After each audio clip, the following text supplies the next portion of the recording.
You're watching ChillyBoy Productions. I'm Larry, ChillyBoy Chilson, and this is my review for Fast X, or Fast 10, however you'd like. Now, before we get into this review, make sure to go ahead and click that subscribe button down below so that you can chill with me on each and every one of my latest videos. In the 10th film of this long-running franchise, Dom Toretto and his family must now face the most fierce of foes, finding themselves in a culmination of all of their previous battles. Fueled by revenge, a terrifying threat emerges from the shadows of the past to shatter Dom's world and destroy everything and everyone that he loves. The film, once again, stars Vin Diesel, Michelle Rodriguez, Ludacris, Tyrese Gibson, Jordana Brewster, Natalie Emmanuel, and sees the return of Charlize Theron and John Cena alongside newcomers to the franchise, Rita Moreno, Brie Larson, and of course, Jason Momoa. So yeah, that cast is absolutely stacked, but what's new for the Fast and Furious franchise? Now, don't mind this shirt because I'm pretty sure I actually got this at like a promo screening when F9 came out. Because, yeah, I really, really did not like F9. I also didn't love Hobbs and Shaw, which I know is a hot take.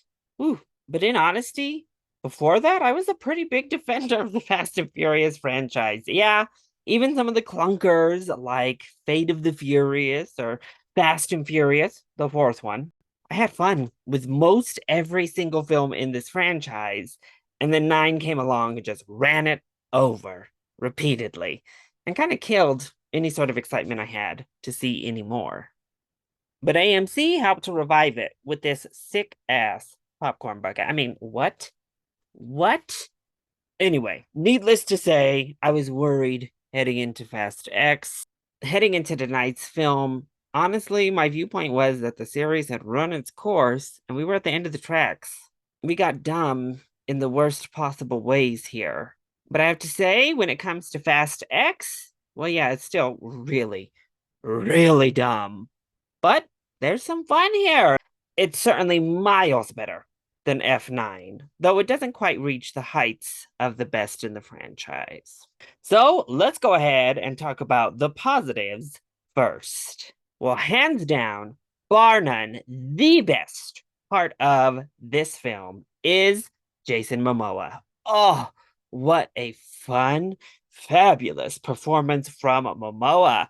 I loved his flair, I'm Dante.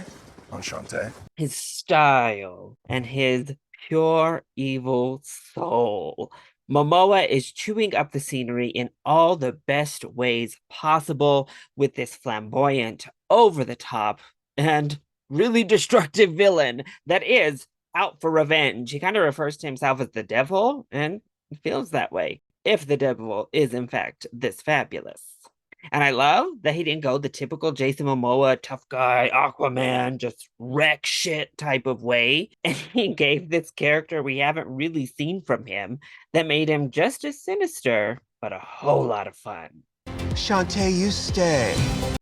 I also really liked our other new cast members. I thought Brie Larson was really good in the limited role she had. I actually wish she was in the film more, but for the moments we got her, she was fun. And then we had Alan Ritchson added to the cast here, and I thought he was a ball. I loved him and his character here. As for all of our returning characters, I mean, they're fine. They're doing what they do. They are the folks we've known for, well, 2 decades at this point. For better or for worse, they are the same folks.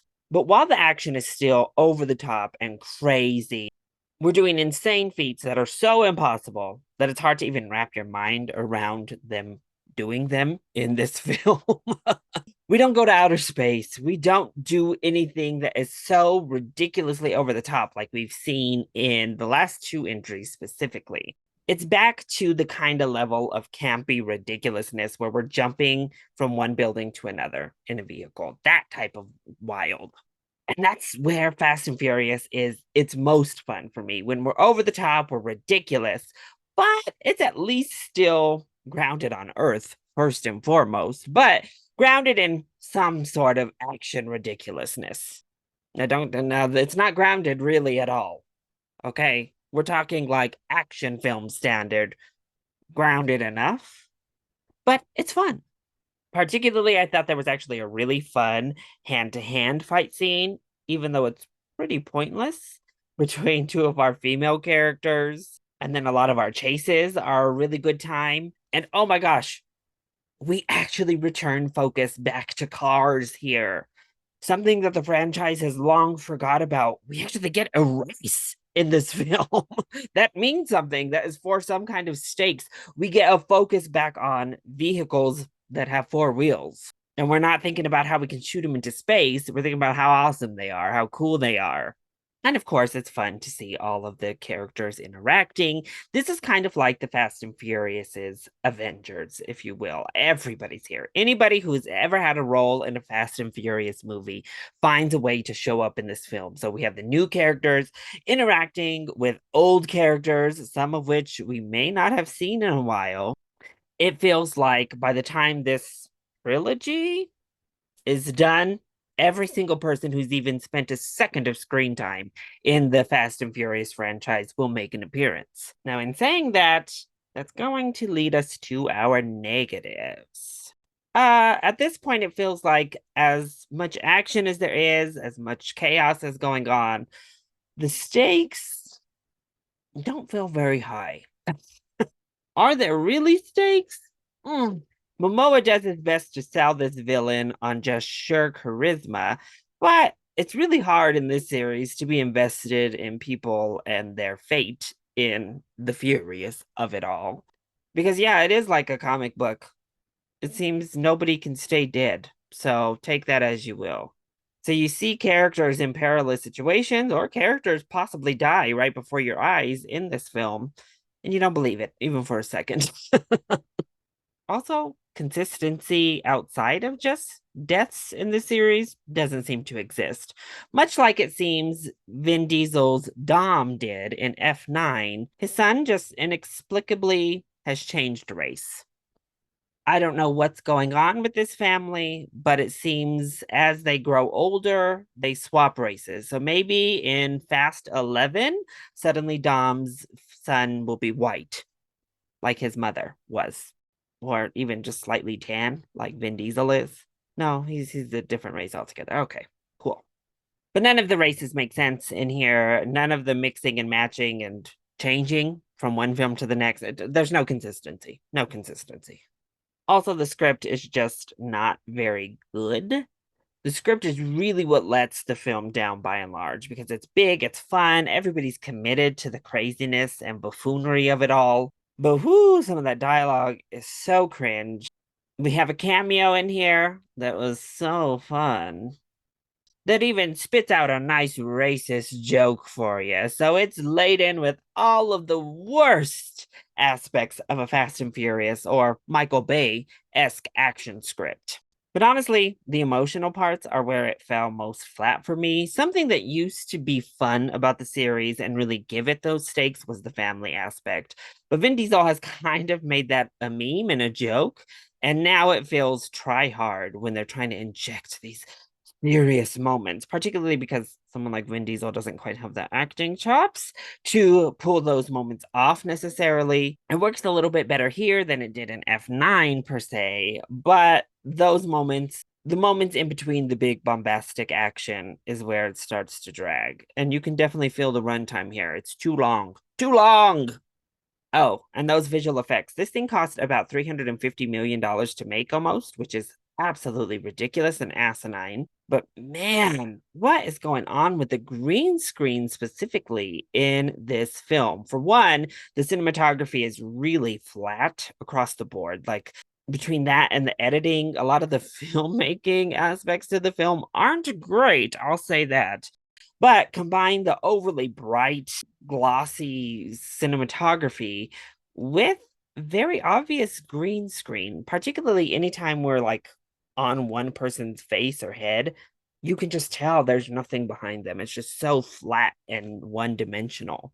The effects of the cars and stuff looked pretty good overall. All the practical effects looked cool. It was just those like green screen moments. The background just looks so fake and bland and, well, bad. So overall, Fast X is far from my favorite in the franchise, but it's also certainly a step back in the right ridiculous direction after a series low in F9.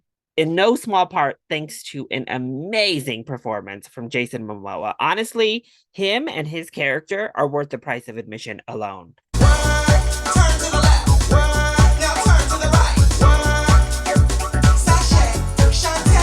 But everybody else is game, everybody else is having fun, and ultimately, I had fun with them. So if you enjoy the Fast and Furious movies, particularly 5, 6, 7, even 8, I think you're going to have a really good time with this film. And make sure you stay through the credits because there is a mid-credit sequence that is a lot of fun. And yeah, it does set up the next film. Honestly, even if this one doesn't make any money, they need to make another one because they leave it on a cliffhanger. And we can't leave the series on something that unresolved. This is not a solo film. It's not a film on its own.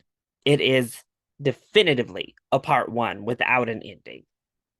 So take that as you will. So that was my review for Fast X. I hope you enjoyed it. If you did, go ahead, click like down below and subscribe to the channel so that you are always up to date on all of my latest videos. Also, join in on the discussion. Are you excited to see Fast X? Or have you already checked it out? Let me know your thoughts either in the comment section down below, or you can hit me up on Twitter. I love you all so much for your continued support. Mwah! Thank you for watching, and we'll see you next time. Bye.